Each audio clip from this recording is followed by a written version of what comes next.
Firstly, thank you to Jessie Styles for tagging me to do this video. This video is a tag called New versus Old Handbag Tag, and it was created by the Handbag Diaries. Her name is Michelle. So I'll leave videos of Jessie and Michelle in the description section down below. You can go and check it out. So thank you again, Jessie, for tagging me. I decided to do this video, and this is actually the second time I'm filming. First time I filmed, I left my storeroom open and it was so ugly. You could see all the toilet paper there. So I was like, no, we're filming it again. Anyway, and there are 4 questions and fairly easy tag to do. So I thought, it'd be a fun little chit chat. Just before I jump into bed, I just did another video. So I'll link that down below. So let's get started. The first question is the newest handbag in your collection. And the first bag, I have already done the video and it was a bit of an impulse shock purchase. OMG, what just happened? It is an Hermes handbag. Let me take it out. I still have the tag on this fellow. This is the mini bolide chef leather black with gold hardware, and I snagged this on the Hermes online in Singapore because I am subscribed to the Sheng So Hermes bag alert system. I subscribed it a few weeks ago, and within less than a week I got an alert. It brought me directly to the website and boom, the bag is here. This was quite a shocking purchase. It's like I had to buy it because it was there. It's like, how can I not buy a black classic color mini bolide chef gold hardware? Because it was just staring at me on the computer. This Sheng So brand, if you haven't heard of it, I'll link my video down below. I do have a discount code so that you can get a little bit of discount. This is not a sponsored video. I'm just talking about it because this subscription, if you're trying to snag a bag on the Hermes website, wherever you are, Singapore, Malaysia, Australia, US, UK, wherever, this website is legit, okay? I have getting so many alerts every day. It is taking me a lot of willpower. Obviously, I don't have an unlimited amount of money, but still, we could put it on the credit card and deal with it later, right? But yes, so many bag drops. Yesterday, I saw a Picotin 18 in Rose Sakura. Like, what? Anyway, coming back to my new handbag. So I grabbed this, okay, snagged it online on the Hermes website, and I haven't taken it out, as in the sticker, because I'm still in a bit of a shock because I wasn't really prepared to buy anything, but it was there. So anyway, my latest handbag. Now, the other question is the oldest handbag in your collection, purchase date rather than the age of the bag. And I was watching Jessie's video because Jessie buys a lot of pre-love and she's really good at picking the right kind of pre-love at the right price. So if you don't follow her, make sure you're following her. I'm sure you are. She has such an eye for good deals. So some of her bags are much older than when she bought them. Whereas for me, I don't buy pre-love very often because I don't have an eye like Jessie. I'm not really good at finding the right good deals. I like it, I'll buy it kind of thing. So the bag that I have, which is the oldest bag, is my Speedy 2025. Doesn't have the bandolier. It was bought when I just started working, started earn decent money. And that was in, oh my gosh, about 20 years ago. So quite a while ago. I don't have the bag with me. I've talked about it in several videos, like my retired handbags. I don't use that bag very much anymore because it is really dinky looking. Ugh, the handles are like just, it's that first handbag. I didn't know how to take care of it. I didn't know that you're not supposed to get water on the baqueta. I was using it with sweaty hands and all of that. It has seen much, much better days. But I keep it because there is a lot of sentimental value to the bag, and I like knowing that I have such an old bag, and I like knowing that I have this very first luxury handbag that I bought. The third question, this is an interesting one. The bag most likely to be sold next. Now, I have in the past year, not really so recent, but this year, come to a realization that I don't really want to sell my handbags anymore.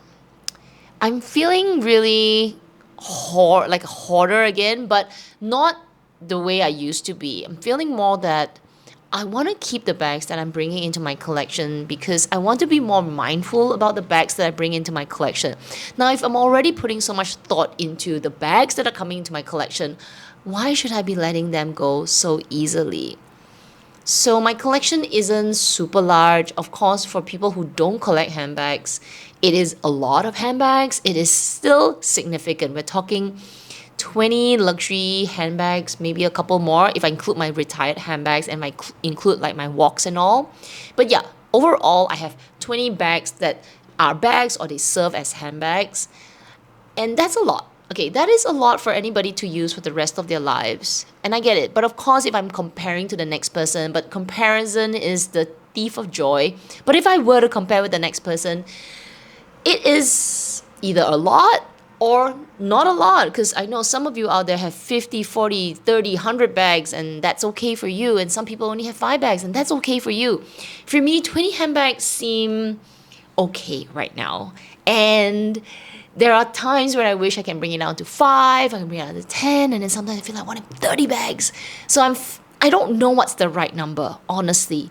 Where I am right now, I'm quite okay with my collection. I don't see a need, and I don't find that I want to sell any more handbags. I'm not in a rush to sell them unless I really need to. But to answer this tag and this question, the bag that's most likely, if I had to sell a bag, and if I want to be absolutely like practical and pick a bag just because I had to, honestly, I'll tell you, I'll pick the bag that I just got because this bag was purchased without much thought. Now, the point about me not selling bags is because I am bringing them back into my collection, bringing them into my collection or back into my collection after thinking about it, mulling over it, considering it, seeing how it fits in my collection, taking a photo of all my handbags and saying, yeah, that's the right bag in my collection. This was a bit of like, whoa, it's there online, get it.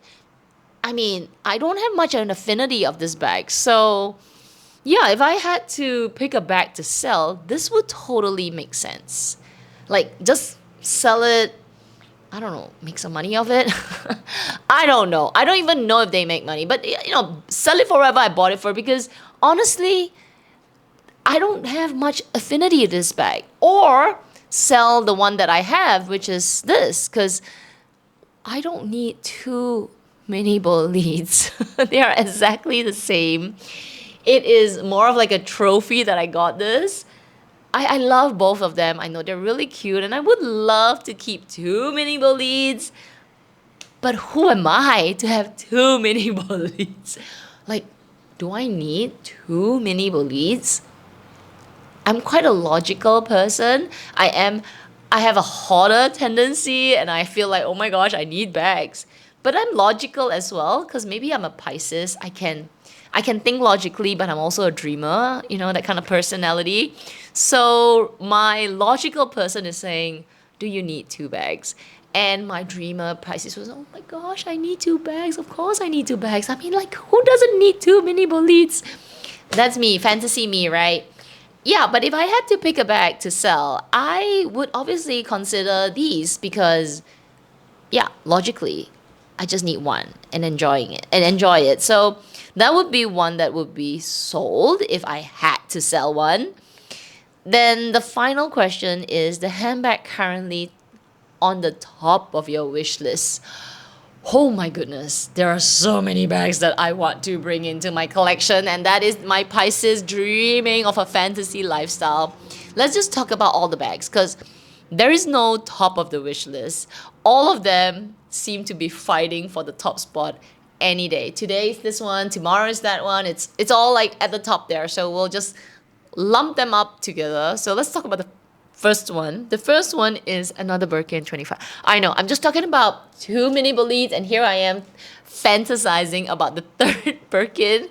And really, that's because I just feel like completing the family portrait. So I have a black Birkin 25 and I have a gold Birkin 25, and I just feel that it needs to be completed with a Ito Birkin 25. Why do I even use them? The answer is no. Why? Maybe I just want to see all 3 of them, take a photo, and then be done with it. I know, that's crazy cat talking. The logical cat is saying, that's just ridiculous. Okay, ridiculous. Anyway, it's just a wish. Okay, it's a wish. Will it happen? Unlikely. If it happens, okay, because I seem to be manifesting things quite well. So when I said, oh my gosh, would it be nice to have another Birkin, sorry, another mini bolide, and pop, one pops up, and I'm like, wait, did we think that through? Anyway, that's the first one that is sort of like floating up there just because I'm nuts. The second one that I'm thinking of, and this one, I'm telling you, you guys are just gonna go at me in the comments and say, oh, what's up, baby girl? What happened? What are you barking at? What are you barking? Maybe she's giving me a warning, like, don't even think about another bag. Think about me and my treats. So the second bag that is floating up there, and like I said, you guys can be coming at me in the comments and say that, girl, what are you doing? Oh my gosh. It is a KatL 25 or a KatL 28. Wait. In returning. Okay, returning, however you want to pronounce it. I have been thinking about it a little bit because I feel like my collection is not complete without a KatL, like a proper KatL, not a mini KatL, a KatL. And I sold my most classic one, which you're just gonna just reach out into the camera and just slap me. I sold my classic gold on gold KatL 25 Cellier Epsom. I know, please stop it. I sold it because firstly, I wasn't using it and I felt like the bag was wearing me. So we don't want to talk about why I sold it, but there are days where I see like somebody walking down the street and I'm like, oh my gosh, she's got a KatL 25 gold on gold. It's the exact same bag, and I feel that regret of selling. But then the logical me will ask, do you really regret? I'm talking to myself, okay? Do you really regret selling the bag? Or do you regret the idea of having the bag? And if I dig deep down inside me, I know it's just the idea of having the bag, because frankly, I was just keeping the bag stored up. I hardly used it. I used it at the beginning because I was trying to get my cost per wear. But every time I wore the bag, it just stood out like a sore thumb against me because I'm just, look at me. Oh my gosh, look at me. Who am I thinking that that bag suits me? And then after reading a lot of comments and reading, talking to people, I said, maybe Retorni is your kind of bag. And yes, the seed was planted. And now I'm like, maybe I should have just gone back to the return style, the relaxed style, the, slouchier style. And that would be the better one.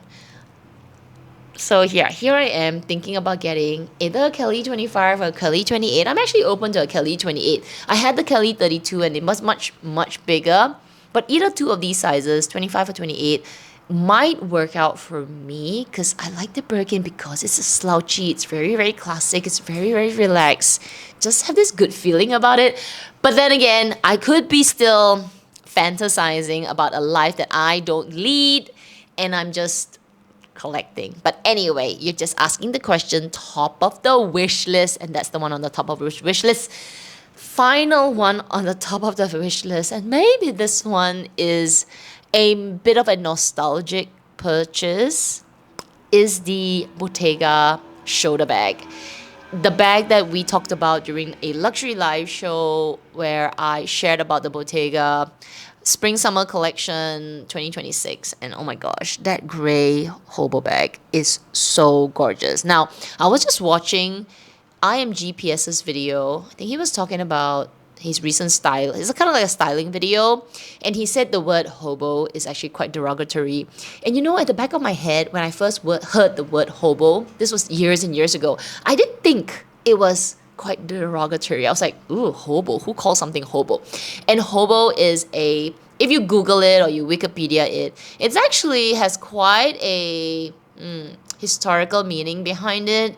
It actually came from people who were traveling, migrants were traveling. You got this stick and you put your bag there and it kind of looks like that. And the luxury world or whatever, the fashion world took that because it looked like that. But it has a meaning because you call that kind of people, the traveling nomads, if you want to say. They were called a name. They were called hobo. So, and then the bag's called that. So anyway, we're not talking about history here, but yeah, apparently it's not such a good name to call a bag, which is probably why Bottega calls their bag the Jody bag, the loop bag. They don't actually use that word. I still see a lot of places use this word, which is why I still use it. But yeah, in the back of my head, I do think it's a bit like weird.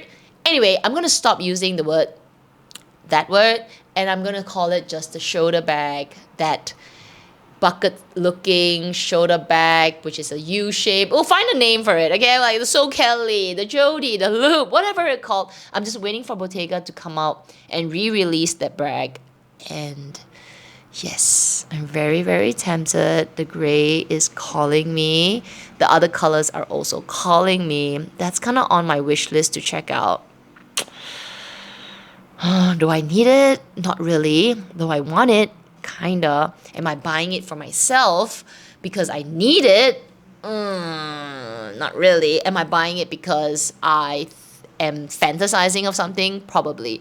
So anyway, top of the wish list, and yeah, we'll see what happens next year. Oh my gosh. I need to strike the lottery. I just need to make more money. Anyway, those are the 4 questions. Isn't that fun? I think it's kind of just fun to talk about it and just dream about things. But anyway, if you enjoyed that video, please do give this video a thumbs up. I hope you subscribe. You know, the YouTube algorithm has been awfully cruel to a lot of us OG or long-term YouTubers, especially in the luxury world. I know people are not watching as much, but yeah, if you are and you're still enjoying my videos, a little like will help tell the YouTube like, hey, Kat's video is still applicable. She's still fun. And if you subscribe, I really appreciate it as well. And I'm going to tag some of you out there who are doing videos in the luxury space. Please do this video. It's fun. And if you are not tagged, but you're watching it and you feel like doing it, go ahead. Knock yourself out. 4 questions. Easy. Sup soy in Cantonese. It's fun. So anyway, I hope you enjoyed it. Till my next video, y'all take care, stay safe, and I will see you in my next one. Bye!